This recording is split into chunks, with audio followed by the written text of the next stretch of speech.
Admiral Vextar stood before the massive viewing screen in his command chamber, watching the stars streak past as his fleet moved through hyperspace. 300 massive warships followed behind his flagship, each one capable of turning a planet into burning rock. This was Battlefleet Omega, the pride of the hegemonic empire, and today they were going to add another world to their collection. The Admiral's 4 arms moved across the control panels as he reviewed the mission files one more time. The target was a small blue planet in a quiet corner of the galaxy. The locals called it Earth, and from what the Empire's scouts had discovered, it was inhabited by a species that called themselves humans. Vextar's purple skin rippled with amusement as he read the intelligence reports. These humans were pathetic even by primitive standards. They still used chemical rockets to reach their own moon. Their weapons were crude explosives and simple energy weapons. Most laughable of all, they were constantly fighting each other over pieces of dirt and old religious beliefs.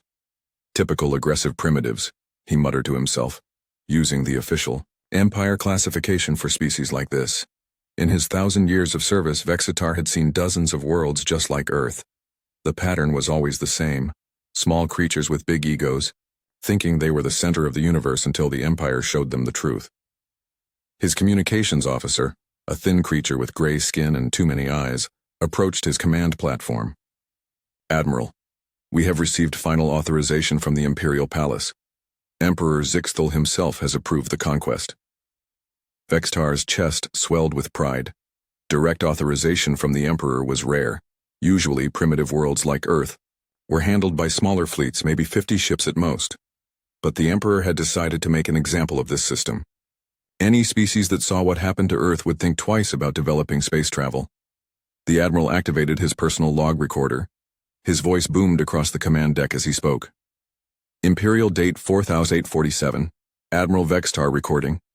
Battlefleet Omega is 6 hours from target system Sol 3, known locally as Earth. Intelligence confirms the target species has achieved basic spaceflight, but remains technologically inferior. Estimated conquest time, 3 standard days. Estimated casualties minimal." He paused, looking at the tactical display that showed his fleet's formation. 300 dreadnoughts, each one a kilometer long and armed with planet-cracking weapons. 2,000 cruiser-class vessels, fast and deadly. 50,000 fighter craft that could swarm across a world's surface like metal insects. Never, in the Empire's history, had such force been brought against a primitive world. "The humans will surrender within hours of our arrival." Vextar continued his log entry. "Their crude sensors will detect our fleet, and any species with basic intelligence will understand the futility of resistance. If they choose to fight, they will be educated quickly about their place in the galaxy." The Empire had conquered 847 star systems using the same strategy. Arrive with overwhelming force, demand immediate surrender, and crush any resistance so thoroughly that neighboring worlds heard about it and submitted without a fight. It was efficient, and it sent the right message. The galaxy belonged to the strong. Vextar remembered his first conquest over 600 years ago. He had been a young officer then, serving under Admiral Kextar at the Battle of Kepler 442c. The locals there had actually tried to fight back with their primitive missiles and energy weapons. It had been almost entertaining to watch their desperate attempts to damage Imperial warships. The battle had lasted exactly 17 minutes.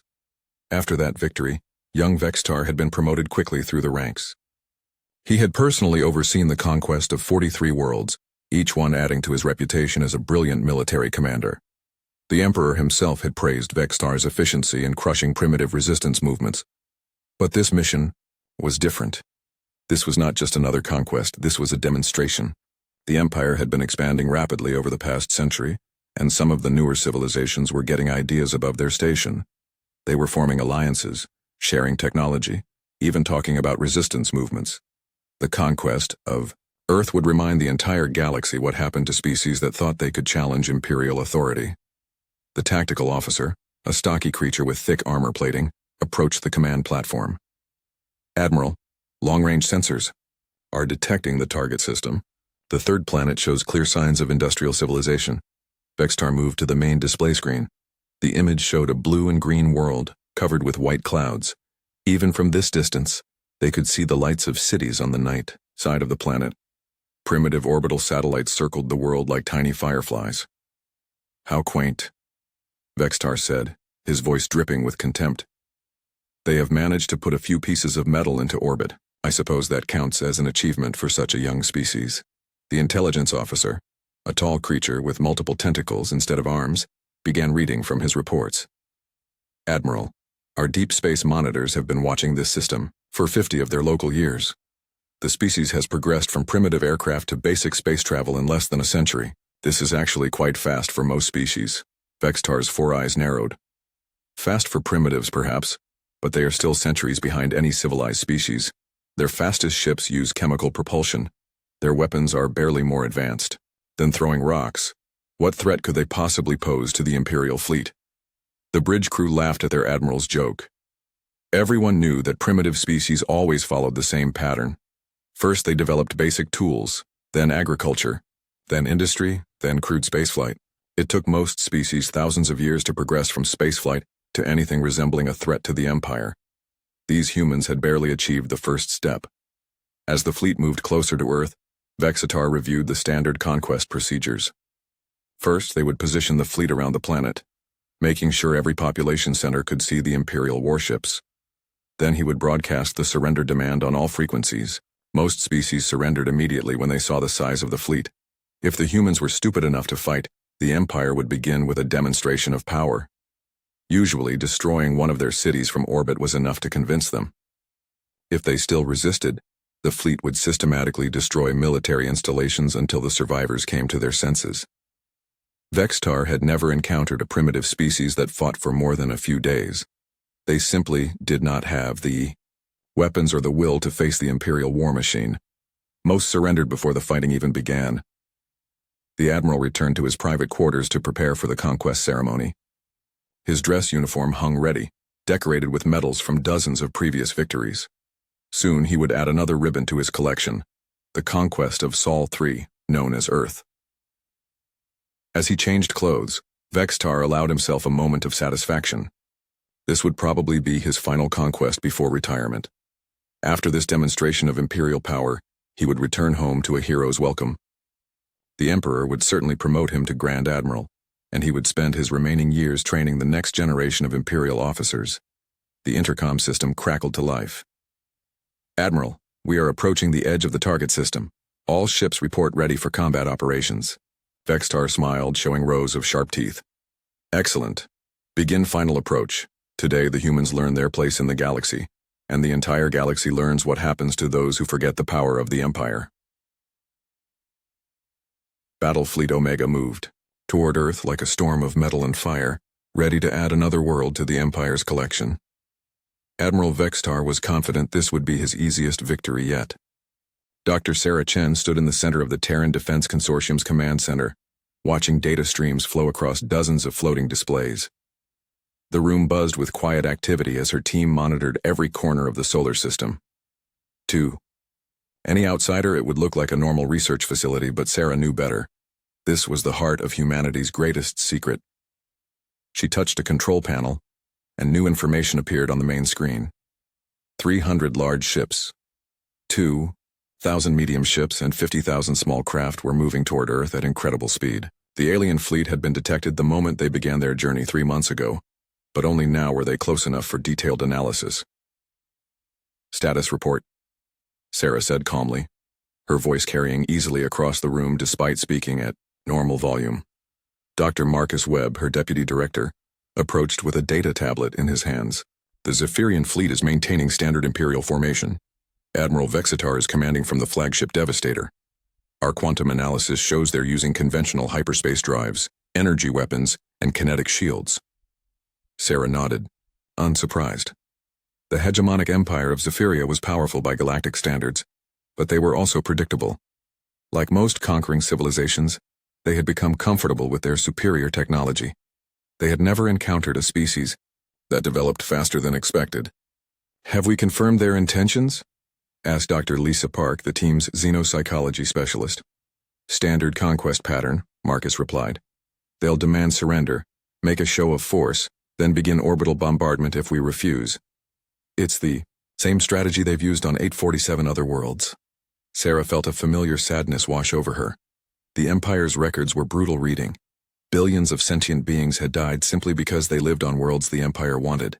Entire civilizations had been erased from existence, their cultures and achievements forgotten. But humanity was different. They had learned this the hard way during first contact with the Benthian Trade Republic 25 years ago. The Benthians were peaceful traders who had been shocked to discover how quickly humans had developed advanced technology. "You are anomalous," the Benthian ambassador had told the United Nations Assembly. "Most species take 10,000 years to progress from basic spaceflight to fusion power. You achieved it in 50 years. Most take 50,000 years to develop quantum mechanics. You did it in less than 2 centuries. That conversation had changed everything. Humanity realized they were not developing technology at normal speed. They were developing it at impossible speed. While other species spent millennia perfecting each advancement, humans leaped from breakthrough to breakthrough with frightening efficiency. The reason was simple. Humans were natural collaborators. While most species developed slowly within isolated groups, humans shared information instantly across their entire civilization. A discovery made in one laboratory was immediately available to scientists on the other side of the planet. Humanity's greatest strength was not individual intelligence but collective learning. After learning about the galactic community, humanity had quietly begun preparing for the day when less friendly aliens came calling. The Terran Defense Consortium was formed, bringing together the brightest minds from every nation and discipline. Their mission was not to build bigger weapons, but to transcend the entire concept of warfare. Sarah walked to the central command station, where 12 special chairs were arranged in a circle. Each chair was connected to quantum processing systems that existed partially outside normal space-time. These were the Guardian stations, and only 12 humans in history had proven capable of using them effectively. "The Guardians are standing by," reported Dr. Park. "All 12 are in perfect synchronization with the quantum mesh network." Sarah smiled at that phrase. The quantum mesh network was humanity's greatest achievement, though most humans didn't even know it existed. Using principles that other species considered impossible, human scientists had learned to connect conscious minds directly with quantum computing systems. The result was a form of intelligence that operated beyond normal physical limitations. The first Guardian had been Dr. James Morrison, a theoretical physicist who volunteered for the initial consciousness transfer experiment. When his mind merged with the quantum computer, something unexpected happened. Instead of losing his humanity, he had gained the ability to perceive and manipulate matter at the subatomic level. "It's not like controlling a machine," Morrison had explained to the research team. "It's more like asking reality very politely if it would mind changing the rules for a few minutes." Since then, 11 other volunteers had successfully made the transition. Each Guardian could accomplish feats that looked like magic to outside observers. They could alter the fundamental forces of physics in small areas, manipulate probability, and even step slightly outside normal time flow. But their greatest ability was empathy. The quantum consciousness enhancement didn't just make humans smarter, it made them capable of understanding other beings with perfect clarity. A Guardian could examine an alien mind and understand not just what they were thinking, but why they thought that way, what experiences had shaped them, and what they truly needed to be happy. Sarah touched another control, bringing up psychological profiles of the Zephyrian fleet commanders. The data was incredibly detailed, not just names and ranks, but personal histories, family relationships, secret doubts, and private dreams. The information had been gathered without any spy networks or intercepted communications. The Guardians had simply observed the fleet and understood each crew member as completely as if they had known them for years. "Admiral Vextar is experiencing career-end anxiety," Dr. Park reported, reading from the psychological analysis. "He's planning to retire after this conquest, but he's secretly disgusted by the Empire's brutality. Captain Zurak of Cruiser 7741 joined the military to pay for his daughter's medical treatments, but he questions whether the Empire's expansion is morally justified." The profiles continued scrolling past. 50,000 individual beings, each one understood as completely as a close friend. This was humanity's secret weapon, perfect empathy. They had learned to see their enemies not as obstacles to destroy, but as people who needed help. "What's our response plan?" asked Marcus. Sarah gestured toward the Guardian stations. "We're going to give them exactly what they came here looking for, a demonstration of superior force, but not the kind they're expecting." She activated the EO communication system that connected her to Guardian Command. "Guardian Morrison, are all stations ready?" A voice answered that seemed to come from everywhere and nowhere at once. "We are ready, Director Chen." We have examined the incoming fleet and confirmed that this is a teaching moment, not a genuine threat. Casualties? None required. We will obliterate their ignorance instead of their ships. Sarah felt a wave of pride in her species. Humanity had developed the power to destroy entire star systems if necessary, but they chose instead to heal the psychological wounds that created wars in the first place.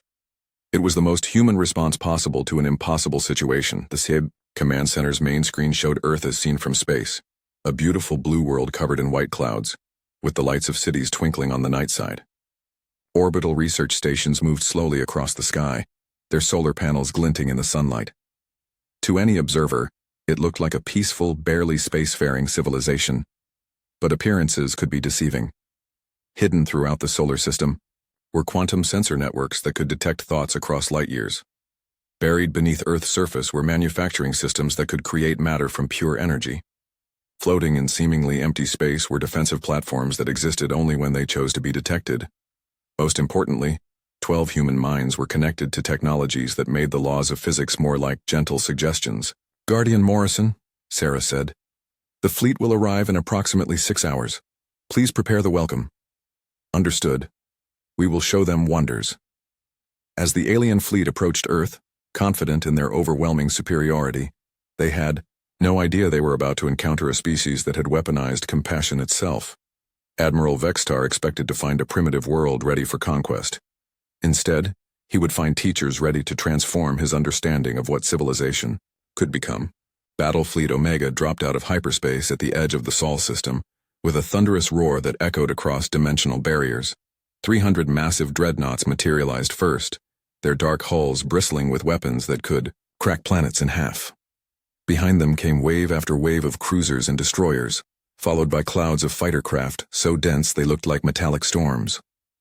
Admiral Vexitar stood on his command bridge, watching the blue-green world of Earth grow larger on his main screen. His forearms moved confidently across the control panels as he issued orders to his fleet commanders. This was the moment he had been waiting for, the final conquest of his legendary career. All ships, assume standard conquest formation, he commanded, his voice broadcasting across thousands of vessels. Surround the target world. Make sure every population center can see our forces. The fleet moved like a vast mechanical organism, ships taking precise positions around Earth's orbit. Soon, anyone looking up from the planet's surface would see metal stars filling their sky, an unmistakable message of Imperial power. But as the fleet settled into position, Admiral Vextar noticed something strange. His long-range sensors were not detecting any defensive installations around Earth. No orbital weapons platforms, no military satellites, no fleets rising from the planet's surface to meet them. The world appeared completely defenseless. Tactical, Officer Grixtel, report, the Admiral ordered. The stocky, armored creature hunched over his sensor controls, his multiple eyes scanning the data streams. Admiral, I am detecting minimal military presence, a few small orbital stations that appear to be scientific research facilities. Some civilian transport ships moving between planets, no weapon signatures of any kind. Vextar's chest plates rattled with amusement. They are not even trying to defend themselves. How disappointing. I had hoped for at least some sport from this conquest. His communications officer approached, the command platform tentacles writhing with excitement. Admiral, shall I begin broadcasting the surrender demand? Not yet, Vextar replied, studying the peaceful world below. First, I want to understand what we are dealing with.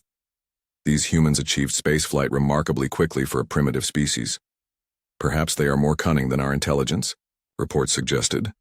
He activated his personal scanner and began examining Earth's surface in detail. The planet was covered with cities that glowed with artificial light, connected by networks of roads and energy conduits. Millions of small flying vehicles moved between buildings like insects. It was clearly a highly industrialized civilization, yet they showed no signs of preparing for war. Perhaps they are too primitive to understand what our fleet represents, suggested the tactical officer. Some species are so backwards they cannot comprehend military formations.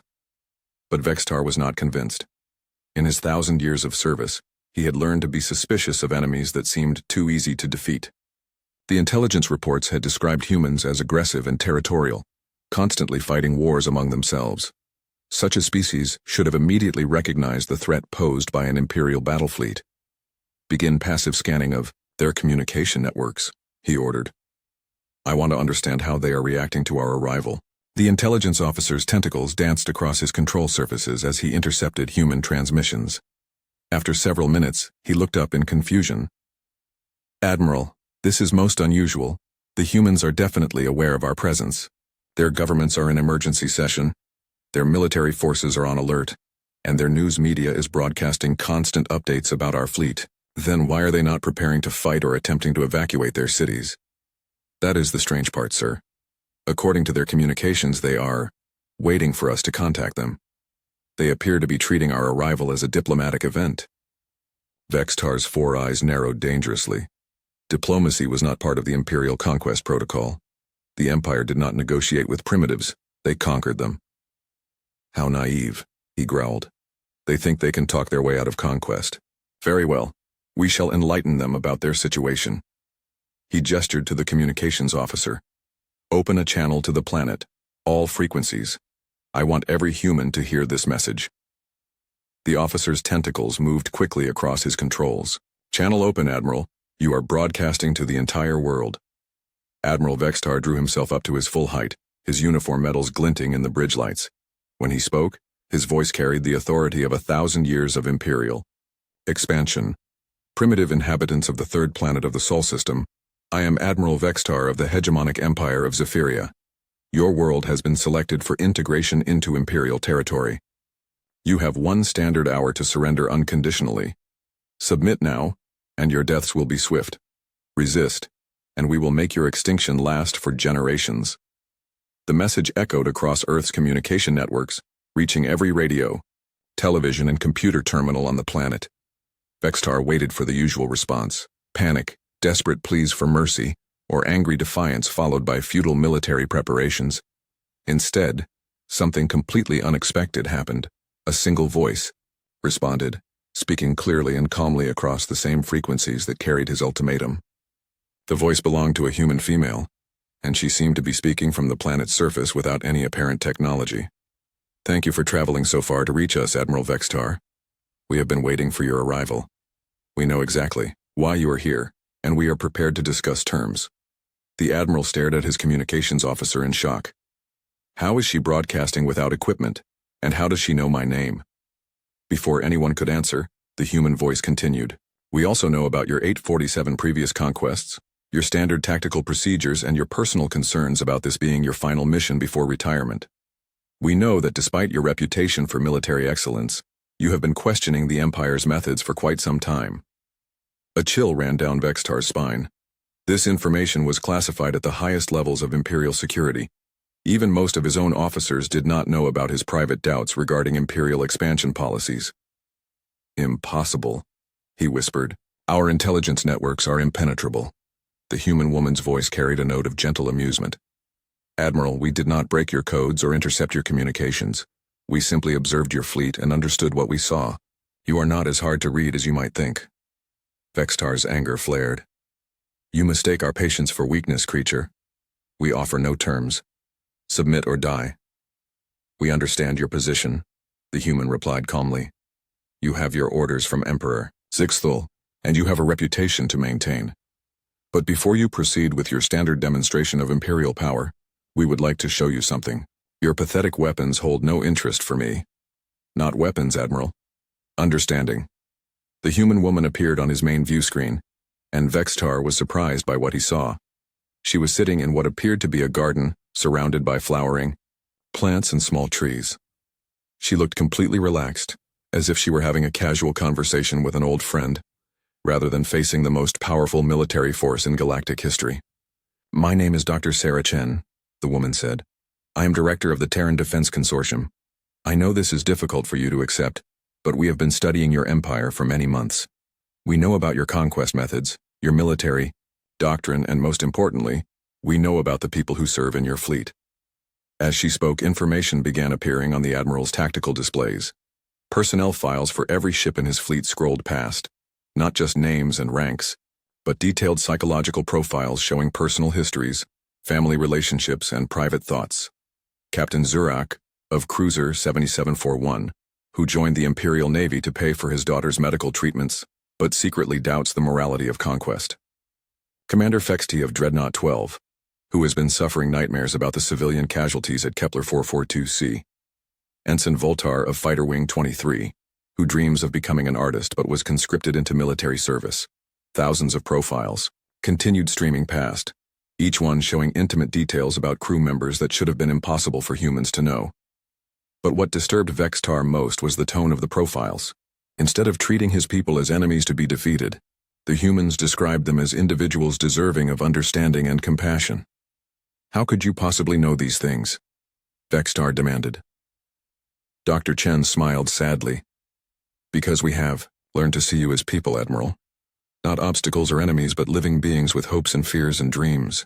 Every single member of your fleet, we know why they joined the military, what they hope to achieve, and what they fear most. She paused, and her expression became even more compassionate.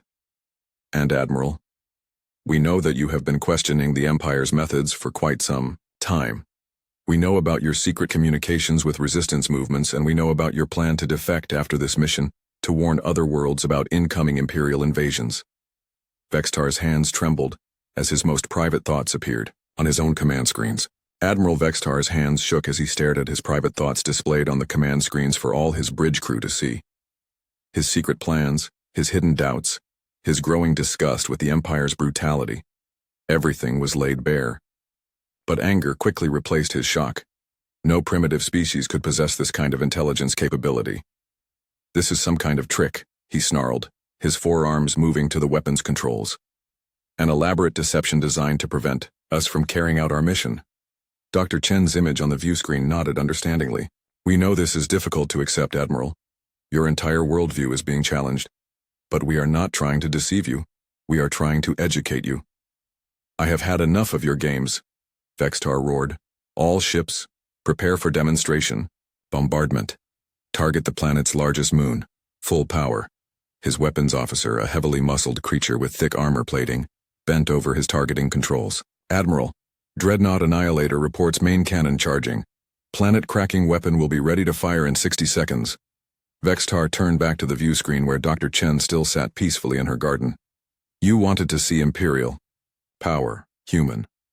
Now you will witness the weapon that has shattered the defenses of 47 worlds. When your moon is reduced to cosmic dust, perhaps you will understand the futility of resistance.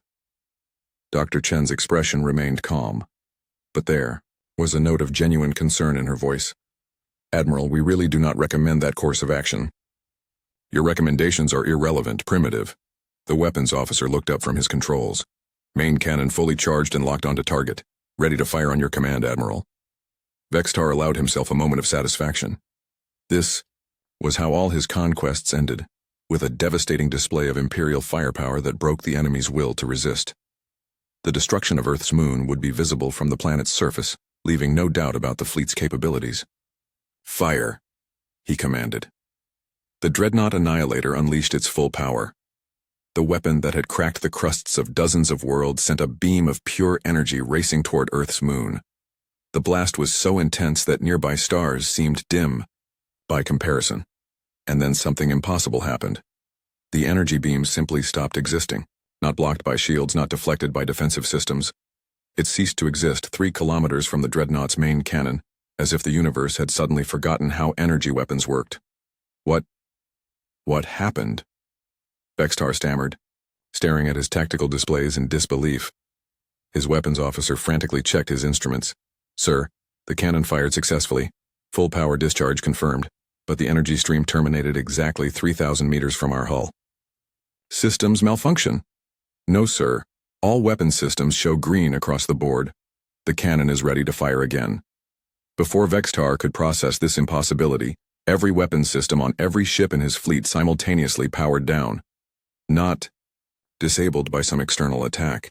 They simply stopped working, as if the laws of physics had been rewritten to exclude the possibility of directed energy weapons.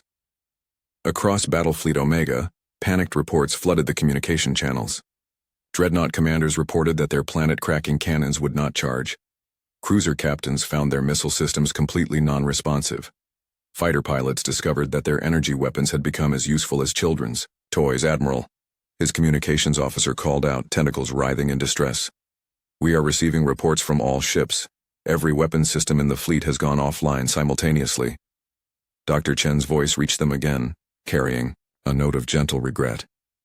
We asked the quantum foam in your local spacetime to be less cooperative with directed energy transfer. Physics is more negotiable than your scientists realize. Vexitar felt his world tilting off its axis. You changed the laws of physics? Not changed, Admiral. We simply asked very politely if they might consider alternative arrangements. The fundamental forces of the universe are surprisingly reasonable when you approach them correctly. The Admiral's tactical officer looked up from his sensors, his multiple eyes wide with terror. Sir, this is impossible according to all known science. No species in galactic history has demonstrated the ability to alter physical constants. But Dr. Chen was not finished with her demonstration. Admiral, we want to show you something else. Please look at your tactical display. Vexitar's screens lit up with new information.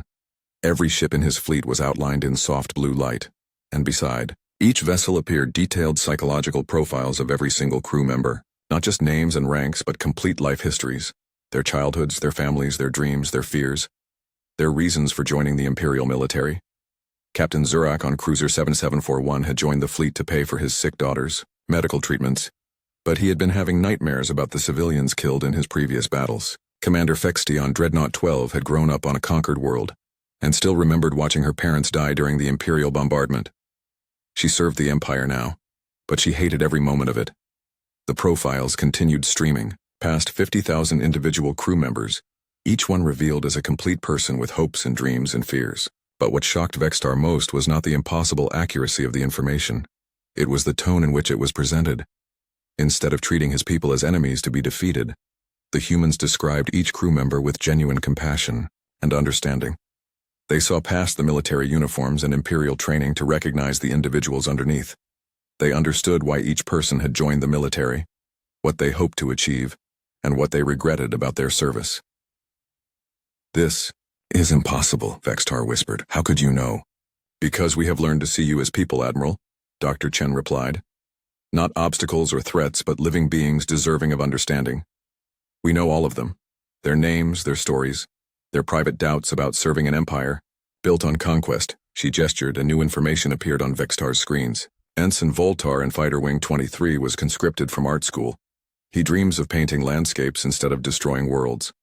Lieutenant Kexmir on Destroyer 4471 sends half his salary home to support his elderly parents, but he cries himself to sleep after every successful conquest. The psychological profiles grew more detailed, showing not just facts about the crew members but genuine insight into their emotional states. The humans had somehow managed to understand 50,000 alien minds with perfect clarity, seeing past their military training to the people they really were. And then Vexitar saw his own profile appear on the main screen. Admiral Vexitar, age 1247 standard years, joined Imperial military to bring order to chaotic galaxy. Has personally overseen conquest of 43 worlds. Decorated war hero with commendations for strategic brilliance and tactical innovation. But underneath the official biography were his private thoughts and feelings, his growing disgust with Imperial brutality, his secret sympathy for conquered populations, his carefully hidden communications with resistance movements on occupied worlds, his plan to defect after this mission and spend his remaining years warning other species about incoming Imperial invasions. Most shocking of all, the profile showed his deepest fear, that he had spent over 1,000 years serving an empire that was fundamentally evil, and that all his military victories had made the galaxy a darker, more violent place. How? He whispered, tears beginning to flow down his purple cheeks. How do you know these things about me? About all of us? Dr. Chen's expression was infinitely compassionate. Because empathy is humanity's greatest weapon, Admiral. While your empire spent millennia perfecting the art of destruction, we spent decades perfecting the art of understanding. We developed the ability to truly see other people, not as enemies or obstacles, but as individuals deserving of compassion. She stood up from her garden chair, and somehow Vexitar could sense vast networks of consciousness connecting her to technologies beyond his comprehension. You came here to obliterate our civilization, Admiral. But we are going to obliterate something else instead. What do you mean? We are going to obliterate the ignorance that makes conquest seem necessary. We are going to show your entire fleet what it feels like to truly understand the people you have been taught to see as enemies. Before Vexitar could ask what she meant, something unprecedented happened across Battlefleet Omega. Every crew member on every ship simultaneously experienced a flood of new sensations, the memories, emotions, and experiences of every sentient being their empire had ever conquered.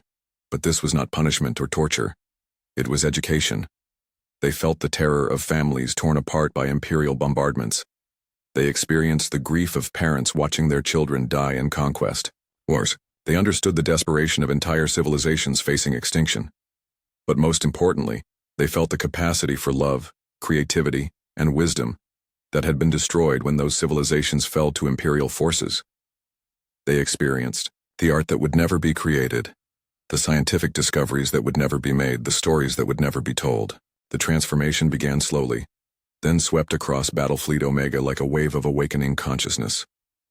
50,000 crew members suddenly experienced perfect empathy with every being their empire had ever conquered.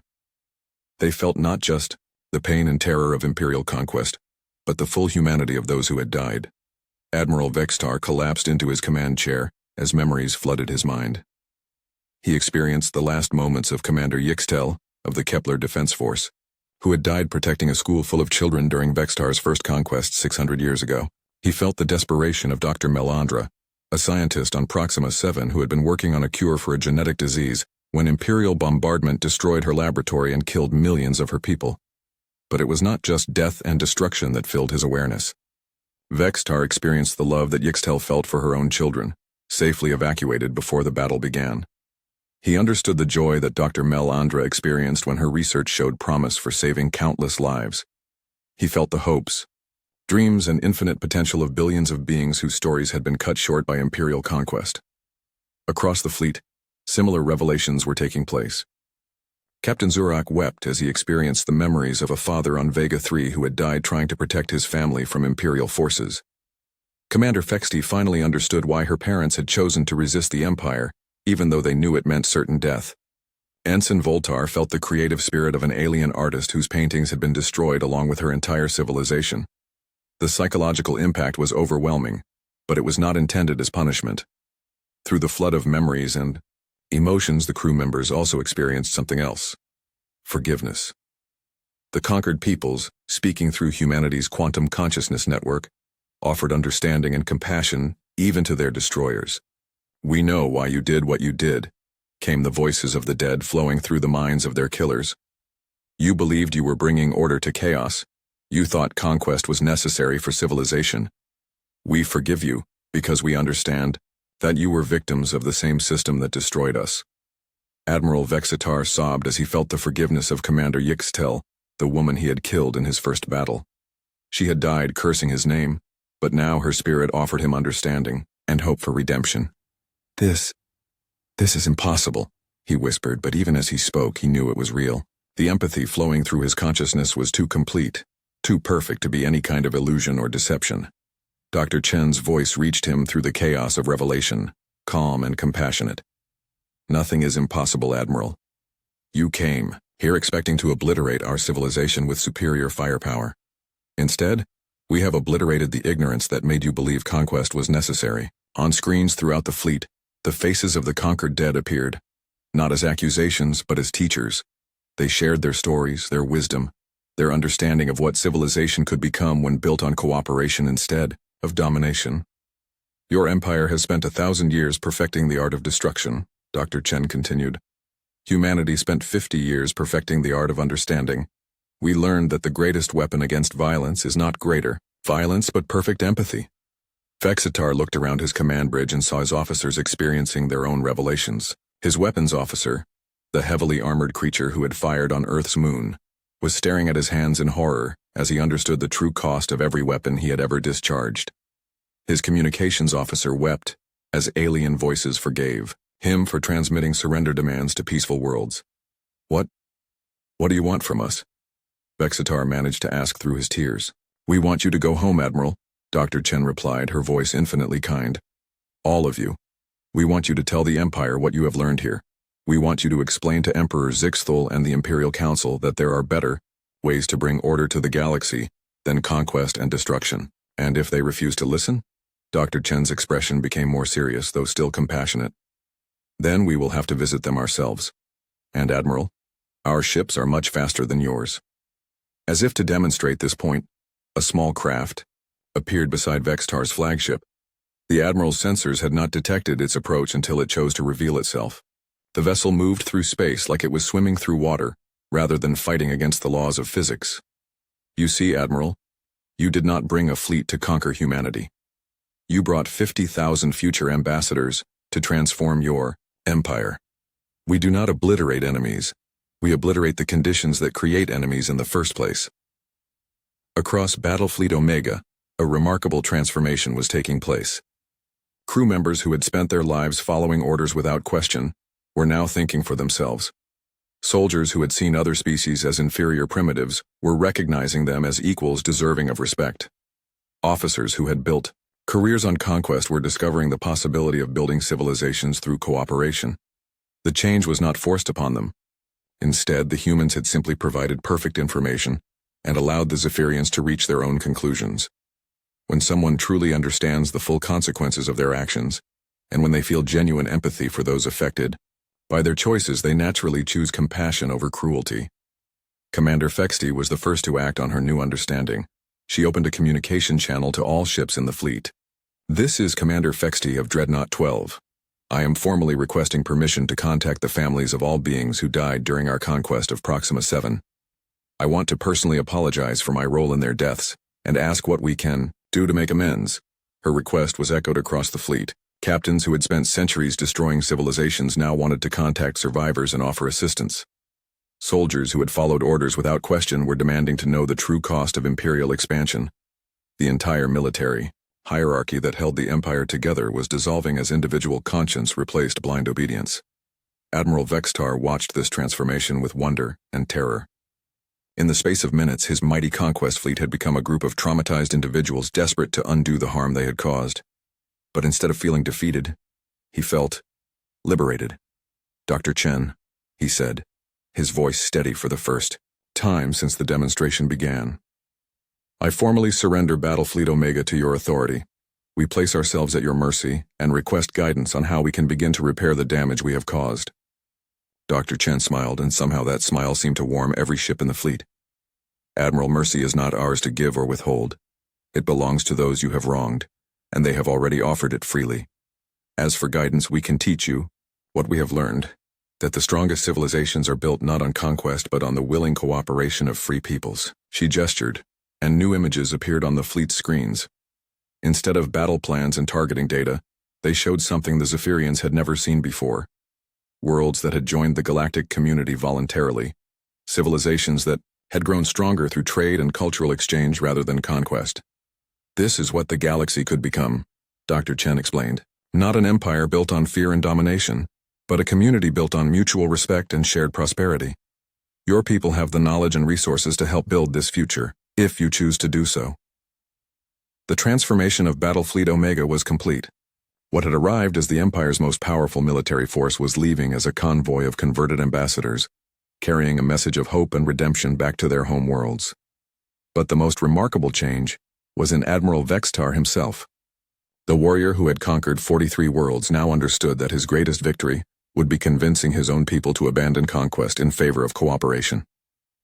As the fleet prepared to depart, Dr. Chen offered one final message.